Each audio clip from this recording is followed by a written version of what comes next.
Welcome to the Who, What, Why podcast. I'm your host, Jeff Schechtman. We consistently hear that guns aren't the problem with respect to mass shootings. It's the people who use them or the state of the human heart that's to blame. Yet one gun consistently emerges at the center of nearly every mass shooting in America, the AR-15. This isn't just a matter of coincidence or marketing. The AR-15, born in a California garage in the 1950s, was originally intended as a lightweight superior alternative to the M1 rifles used in World War II. The AR-15 has evolved into a symbol of freedom for some and a symbol of terror for others. In his new book, American Gun, veteran Wall Street Journal reporter Zusha Ellenson and his co-author Cameron McWhirter trace the journey of the AR-15 from its inception to its current ubiquity. They puncture the myths and explore the moral complexities surrounding the iconic weapon. Once shunned by gun owners and later embraced as a financial savior of the gun industry, the AR-15 has become the weapon of choice for mass shooters. So how did a weapon designed with high-minded patriotism become a tool for such devastating violence? What does the AR-15 really represent for its manufacturers, its buyers, and the broader American public? And can understanding its history and appeal help us to find new ways to mitigate its deadly impact? It is my pleasure to welcome Zusha Ellenson to the Who, What, Why podcast to talk about American Gun, the true story of the AR-15. Zusha, thanks so much for joining us. Wow, what an honor to be on your show. Thanks for having me. Well, it is a delight to have you here. Thanks so much. I want to start at the end where we are now. There are over 20 million AR-15 or AR-15 style guns in the country today. Talk about that first. Absolutely. So, the reason, as you said, that we wrote this book is we looked at where we are today, right? We looked at there's this rifle that's the most popular rifle in the country, the AR-15. There's more than 20 million in civilian hands. At the same time, it's this symbol of evil to millions of people. It's a symbol of freedom to millions more, and it's become a weapon of choice to mass shooters. And we wanted to know, how did we get here? How did we get here? And the story of how we got here, as you said, begins in a Los Angeles garage. But let's talk about the 20 million AR-15s that you brought up. So this is all very recent. If you look back just a couple decades ago to 1994, there were only 400,000 AR-15s in civilian hands. And in the intervening years, through cultural and political shifts in gun culture and shifts in gun marketing, you've seen that number grow to 20 million. And that's just an astonishing rise. And is there something in the way that this has become so much a part of the culture right now, particularly gun culture, that it is becoming self-perpetuating, that the gun has such an image that people want it simply for that right now? Yeah, there's a lot of different appeals of this gun. And let's go back in history to understand what first drew people to buying this gun. So in the 1990s, you'll all remember crime was high. There was a lot of concern about gun violence. And Congress came together and passed a number of bills to restrict guns. It was really the high point for the gun control movement. And somehow the AR-15 got sucked into that debate as they decided whether to ban it or not. And all of a sudden, this gun that had really been an outcast, had been a niche product, no one had paid much attention to it. All of a sudden, gun owners saw it as a symbol of their Second Amendment rights. They said, you, Bill Clinton in Washington, telling me what kind of gun I can have or not have, are not going to do that. And I'm going to keep my AR-15. And so that was the real initial draw to this gun. It became a symbol of Second Amendment rights. People bought it because they were afraid the government was going to ban it, and they wanted to show their support for gun rights by buying it. That was a really important moment in history that sort of kicked off the appeal of this gun. Then, after 9/11, you saw a huge political and social transformation about the country's attitude towards war. And this gun, as you know, it looks very martial, and it's the civilian version of the gun that the military uses. It's different in its function in some ways. But it looks very much the same. And after 9/11, everyone wanted the gun they saw the soldiers pouring into the Middle East with. They wanted to use the gun the soldiers were using. If you think about that time, people were buying Hummers, wearing camo clothing, and that sort of amped up the appeal of the gun, this sort of martial look in a country that was on a war footing. And then the story really unfolds from there, where you have politicians getting up saying they want to ban the gun again. You have mass shootings followed by calls for another ban, and that spurred sales time and time again. But what's interesting is that once people did buy the AR-15, either because of a political reason or whatever the reason might be, they came to really like the gun. It's a gun that's extremely easy to shoot. It's a gun that you can tinker with, guys who love to play around with their cars and motorcycles and work on them in the workshop on the weekends. It's similar to that. You can swap out all the parts. They call it Legos for adults or Barbies for men. So people use it for target shooting. They use it for hunting small game. They use it for home defense. And, but more than that, it's become a political symbol in our country. And it was never intended for all of those subsidiary uses. This was a gun that was designed initially by Eugene Stoner in that garage in Los Angeles, strictly for military purposes. Absolutely. So Eugene Stoner is a fascinating character. He is sort of kind of what you think of as the American dream, the American inventor, right? Here's this guy. He's a Marine veteran. He has no college education. He has no formal training in gun design. And yet every day after work at the aircraft part factory where he works, he comes home and he tinkers around in his garage and he's working on new gun designs. All he thinks about is how can he make a better rifle? And he's out to dinner with his family. He's scribbling down gun designs on the tablecloth. And his wife says, why are you writing on the tablecloth? He's like, they can wash it out. They can wash it out. And he was a very gentle guy, interestingly. He never spanked his children. He never swore. When he was upset, he would say, boy, that frosts me, he would say. But all he could think about was guns. And his lack of training really allowed him to see things that other designers could not. So at the time, most rifles were made out of heavy wood and steel, and they'd been made out of those materials for centuries. But Stoner looked at that and said, why don't I replace the steel parts with aluminum parts? It's this lightweight material. I'm using it to make airplane parts. Why not use that in guns? And it was that kind of out-of-the-box thinking that helped him design this incredibly lightweight rifle that was very easy to shoot a lot of bullets very quickly. The other part of it is the way the bullets operated out of the gun, the gas that was used as a propellant. And also, and you talk a lot about how the bullets would slow down when they hit a target. Right. So let's set up the broader picture of why the military wanted a gun like this. So we're in the 1950s. We're in the grips of the Cold War. American soldiers in World War II had won this great victory using the M1 Garand, which was a very heavy wood and steel rifle, very reliable. People loved it. But as we came into the Cold War, military officials realized that our soldiers needed a lightweight rifle that could fire a lot more bullets than the M1 Garand. And that's because the Soviet was arming guerrillas around the world with AK-47s, which are these rugged, rapid-fire rifles that are good for shooting at mid to close range. So they're on the hunt for this lightweight rifle that can shoot a lot of lead. And they come to Stoner, and they say, can you design this?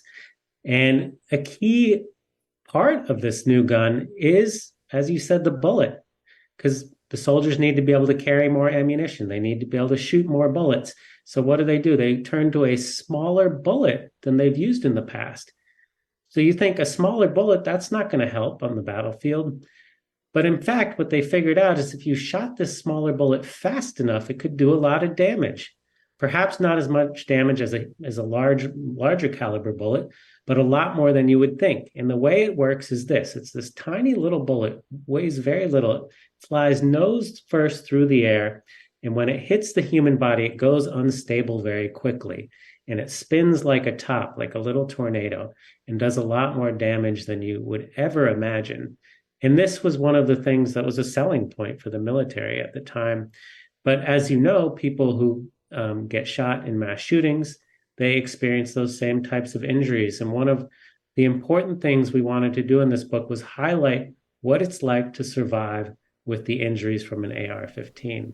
The damage that they do is frightening in terms of this small bullet and what it's capable of doing to the human body. So at the end of the book, we highlight the story of a woman who survived the San Bernardino shooting. She's a dedicated public servant, a very humorous woman, a gregarious woman, makes friends easily, loves to tease people, loves to make great Greek food. She goes to this holiday office party. She doesn't want to go, but she has to. And then, as we know, it was attacked by a couple of terrorists, and they shoot up this office party with two AR-15s. Now, this woman, Valerie, is shot once in the shoulder and once in the pelvis. And what does this little bullet do to her? It pulverizes her shoulder and it shatters her pelvis. And we detail how she has to overcome those injuries. It takes over 60 operations, thousands of hours of physical therapy just to regain the use of her hand and to be able to walk again. And one of the most gruesome details of her recovery was that because she was shot with this high velocity round, her pelvis really reacted in an unusual way. It started growing extra bones like sort of roots of a tree or stalagmites. Her doctors had never seen anything like this. And they consulted with military surgeons who had seen this type of injury on the battlefield. And it only happens when you're shot with a high velocity round or by shrapnel from an IED. And they had to go in there and remove a couple pounds of bones off her pelvis. And this is all owing to the unique power of the AR-15. But what her story also shows is, what kind of human spirit it takes to overcome these types of injuries. And this book is in some ways very sad and it will leave you crying, but we hope there's some messages of hope of people who've overcome these injuries and also some humor in there too, surprisingly. Talk about the manufacturing of these guns, who made them, how that company was sold, and more importantly, there seemed to have been a turning point after Stoner's patent expired. Absolutely. So the history of the civilian version of this weapon, and let me just first talk about the difference between the military version of the gun and the civilian version. So what Stoner designed for the military could be fired on semi-automatic, which means you can fire one bullet per trigger pull, or full automatic, which means you pull down the trigger and all the bullets fly out of the magazine. And the civilian version is only semi-automatic. So Colt, the company that was making the M16s, as they're called for the military, decided in the 1960s they would try to sell a civilian version. And this was a long-standing practice in the gun industry. I mean, especially for Colt, way back to the revolver. Back when they made revolvers, they would sell it to the military and market it to civilians as well. But it didn't really work this time.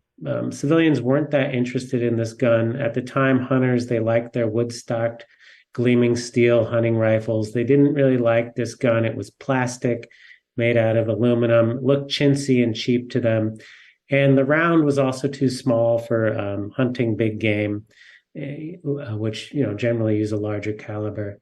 So it didn't really appeal to hunters as Colt had hoped.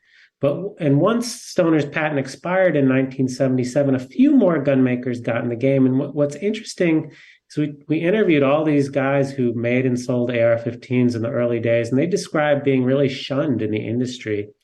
We spoke with one guy who ran this company called DPMS Panther, and he would go to NRA shows and lay out his AR-15s on the table in front of him, and NRA members would walk by and give him the middle finger.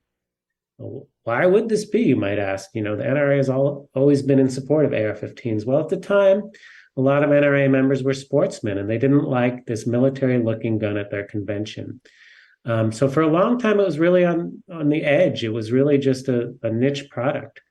Then, as we spoke about before, some big political and cultural transformations occurred, and larger companies started getting in the game.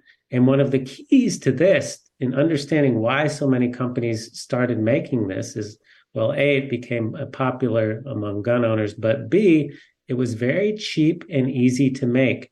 And the margins, the profits on the AR-15 were incredibly high. Think about making, a traditional hunting rifle that takes some specialized machinery, takes skilled labor. Making the AR-15 is very different. It was built for easy manufacturing, so they could just churn out a bunch of these parts at machine shops, slap them together, and sell them. And when big companies saw this and investors, they wanted to get in the game. And that really transformed the market. Once you had a lot of big money behind it, they could expand manufacturing. They changed how the guns were marketed. And that really changed the face of the civilian gun. From the public's perspective, from the NRA perspective, what is it that changed that made them go from being something that was shunned at these gun shows to something that was so popular? Right. So the first thing is 9/11. Right. You have 9/11, and all of a sudden the country's on a war footing. There's a much more positive attitude towards this gun because people see it being used by the military, and it's working well for the soldiers. And soldiers coming home from Iraq and Afghanistan, they want to own the civilian version of the gun that they owned. Their friends see them using it. They want to buy it. People who want to be like soldiers want to buy it. And that really sparks the popularity. Then you come to 2008, and Barack Obama is running for president. And the NRA launches an all-out campaign, spending tens of millions of dollars to tell the public that he's going to come and take their guns. That was actually a bit of an exaggeration because Obama was pretty moderate on guns, actually. But it inspires a real rush to buy AR-15s, and that really juiced the market. I mean, that year they sold more AR-15s than they had ever before. So at that point, you have politics, you have a change of view of the gun, and then you have some, changes in marketing as well that come around that time. You have a large private equity-backed gun company that really changes the way that guns were marketed. It's interesting, if you look at the way AR-15s were marketed in the 80s and 90s, it's sort of like an IKEA catalog. You have a picture of a gun, it lists all the parts, what the parts do. But then come to the mid-2000s, and there's a lot of money behind these guns and sophisticated marketing practices. And one of the things they do is they place their guns with their name brands in video games, incredibly popular video games like Call of Duty, which every kid is playing at this time. And that's another way they expand the market. They're trying to reach out to a younger demographic by placing the guns in video games and in magazines they read and things like that. The guns were used early on in the 80s in California gang wars. Talk about what impact that had. Yeah, that's a really interesting story specific to California. So as we know, California was the first state to ban AR-15s. I mean, the ban doesn't really ban them if you closely follow the history. That's another story. But certainly in the late 80s and 90s, crime was at an all-time high in cities, places like Los Angeles. And we tell the story of one particular gang member who uses an AR-15 to shoot a cop down in Los Angeles. And I went to the prison where he is still today and interviewed him. It was really interesting to hear what he had to say about why he had bought the AR-15. He felt that he needed it for the gang wars at the time because other gangs were buying other types of guns. And he ends up shooting some rival gang members, and then he shoots a guy who he thinks is a rival gang member, but turns out to be a cop. And the result of that is that the Los Angeles police chief, Daryl Gates, very controversial fellow, despised by many, and also loved by cops, he goes on his own type of rampage, which is to get this gun banned. And the crucial point here is that police support for an assault weapons ban in the 90s was what really allowed it to pass. I mean, if the cops had not supported these restrictions on guns, there's no way the Democrats could have got it through Congress. There's no way that Clinton would have signed it. You look at their memos from the times, and they talk about how important it is to have the police officers voicing their support for gun control, because they could counteract the very strong advocates for gun rights at the NRA with that. And then if you look at what changed in the intervening 10 years, so they passed the assault weapons ban, it's in place for 10 years, but by the time it comes up for reauthorization, the cops no longer support gun control the way they did in the 90s. And that's a crucial point to make, because without the cops' support, they really had no hope of passing it again. Were there police departments that wanted their own AR-15s? Certainly. So what's interesting about the police officers' place in the political calculus here is at first, I think they hoped that by passing a federal assault weapons ban, that criminals and so forth would not be able to get their hands on these guns. But as they saw that the ban was actually not that effective, they spent more of their political capital and time in trying to buy AR-15s for themselves. And you fast forward to the present day, every police department outfits their cops with these types of guns. And not only that, they're also outfitting them with body armor, that sort of military-grade body armor that can protect them from people shooting AR-15s. And, traditional body armor that police use, Kevlar vests, do not stop rounds fired from rifles like the AR-15. And so they've been getting these big plates and stuff like that as a result of all the mass shootings with AR-15s. There was also a sense that after Sandy Hook, that there might be some appetite to do something to ban these weapons. Yeah, so Sandy Hook, as everyone remembers, is, it's kind of a low point in our nation's history. We had a lot of mass shootings, but certainly that felt a lot like a 9/11 moment in some ways. We had really reached a new low. And we follow the story in our book of the Wheelers, and they lost their son, Ben, in that shooting. He was a very energetic little kid. He bounced off all the furniture, was always hurting himself because he was so energetic. He loved to play around with his brother. He would hide his brother's teddy bear in funny places and dress it up in costumes. And he just would go, go, go. And his dad said he would fall asleep mid-sentence. He was just always on the go. So they lost their son, Ben, at Sandy Hook. And the Wheelers had never been political activists. They were artists. But that really changed things for them. And they decided they wanted to try to ban the type of weapon that the shooter had used, the AR-15, in that shooting. And they went to the Connecticut State House, and the Connecticut lawmakers, they passed laws that restricted the sale of AR-15s and a number of other gun control laws. And with that success, they said, we're going to go to Washington and change the federal laws. And they went and they walked the halls of Congress talking to senators. But what they encountered there was quite different. The Wheelers described to me a meeting with one senator, Republican senator, and they showed the picture of their son to the senator, and they talked about losing him, and they said, what can we do to prevent these mass shootings going forward? They said, they're pleading with the senator, can you please do something? And the senator is looking down, crying, saying, well, I have grandkids too, just looking down and crying. And at the end of the meeting, they said, well, are you going to do anything? Are you going to pass any bills? And he just says no. And they say, why? And the senator says, well, you wouldn't understand. And that's a really key moment in history, coming off this horrific mass shooting, and Congress really does nothing. And that caused a lot of people like the Wheelers to lose hope. We should point out, I guess, that senator was Chuck Grassley from Iowa. And in fact, just the opposite happened. There was an increase in the number of AR-15s out there. You talked a little bit before about private equity getting involved in the gun business. Talk about Freedom Group and their involvement in this and how they have contributed to the proliferation. Sure. So what's interesting is that the gun industry has historically been a very small, fractured industry. It's often run by these companies are run by the same people for many years. It was not a very sophisticated industry either. It's not like, high tech or the tobacco industry or the oil industry.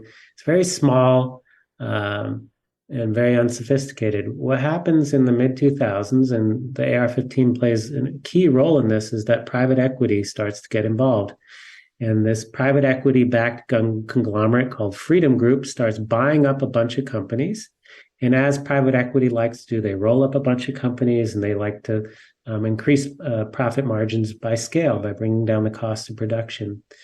So what they did was they bought a number of companies, and then they also transformed the way the gun was marketed, as we spoke about before. And part of our book was we were able to look at internal company documents where they talk about marketing their guns using video games. And there's memos where they talk about how they want to win their, quote, fair share of customers, of young customers, by putting their their guns in video games. And so there was a very intentional effort to get the images of their guns before a very young audience at that time.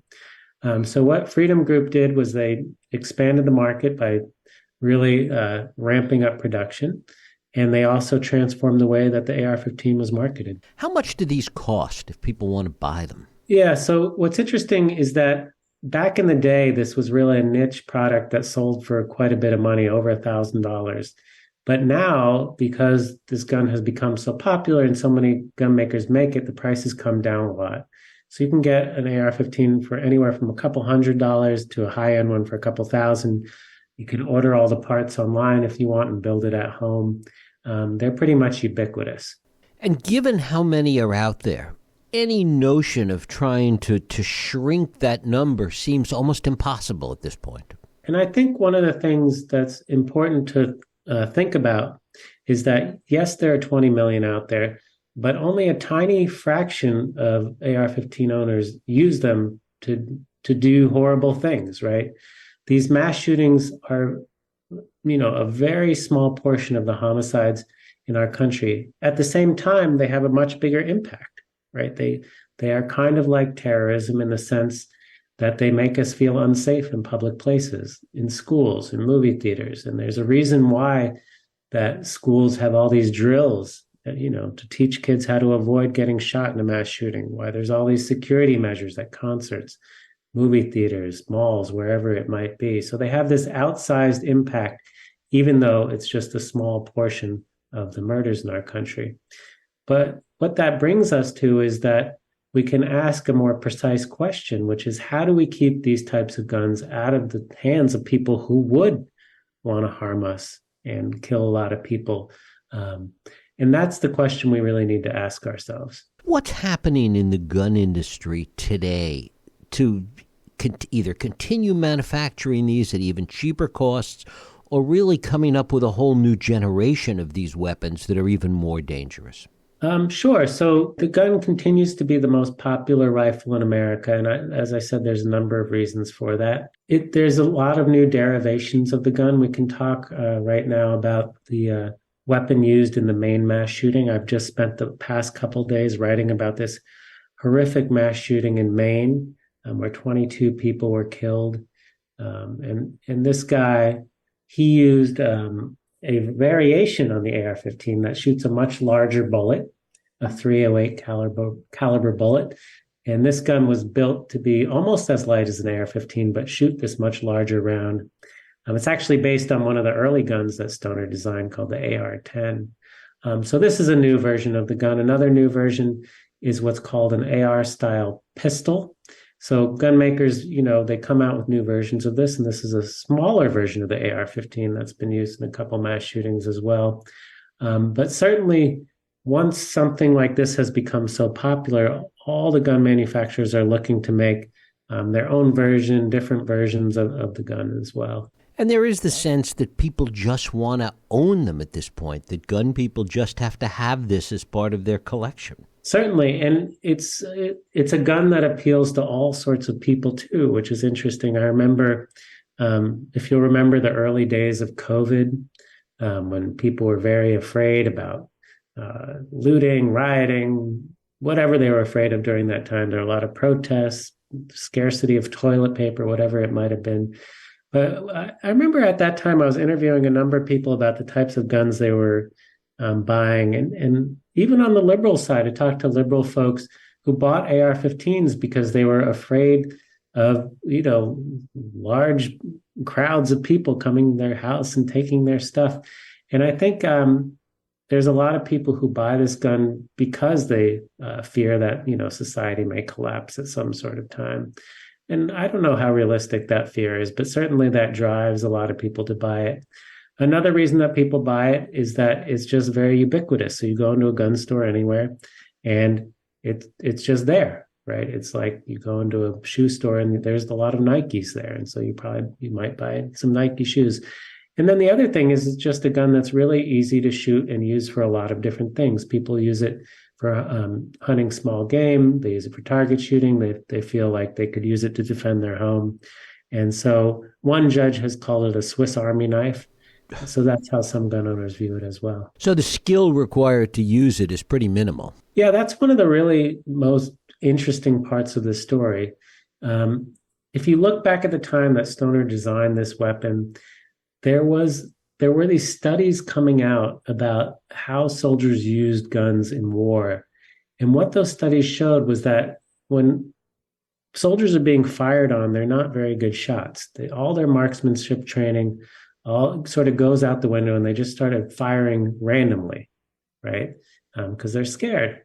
And so there was a real effort to design a gun that you could shoot in the heat of battle and still be able to shoot it on target. And so Stoner's gun was really an answer to that. This gun is extremely easy to keep on target and fire and has very little recoil.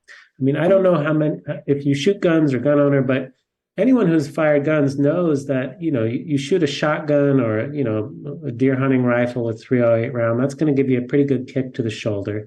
You can definitely feel it. You shoot an AR-15, it has barely any recoil, and it's really easy to shoot follow-up shots and keep what they call target acquisition because there's no recoil. So you can shoot a lot of shots on target very quickly, very easy to shoot. You feel like an expert marksman with very little practice at the range. So that is one of the things that has both made this gun so popular, right? It's easy to shoot, but also makes it popular with mass shooters. A lot of these guys who carry out these horrific shootings are, they're not trained in marksmanship or anything. Some of them, like the shooter in Uvalde, had never fired a gun before, and yet he's able to carry out this horrific massacre with this gun. Zusha Ellenson, his book is American Gun. Zusha, I thank you so much for spending time with us today. Oh, what a pleasure. Thanks so much for having me on. Thank you. And thank you for listening and joining us here on the Who, What, Why podcast. I hope you join us next week for another Radio Who, What, Why podcast. I'm Jeff Sheckman. If you like this podcast, please feel free to share and help others find it by rating and reviewing it on iTunes. You can also support this podcast and all the work we do by going to whowhatwhy.org/donate.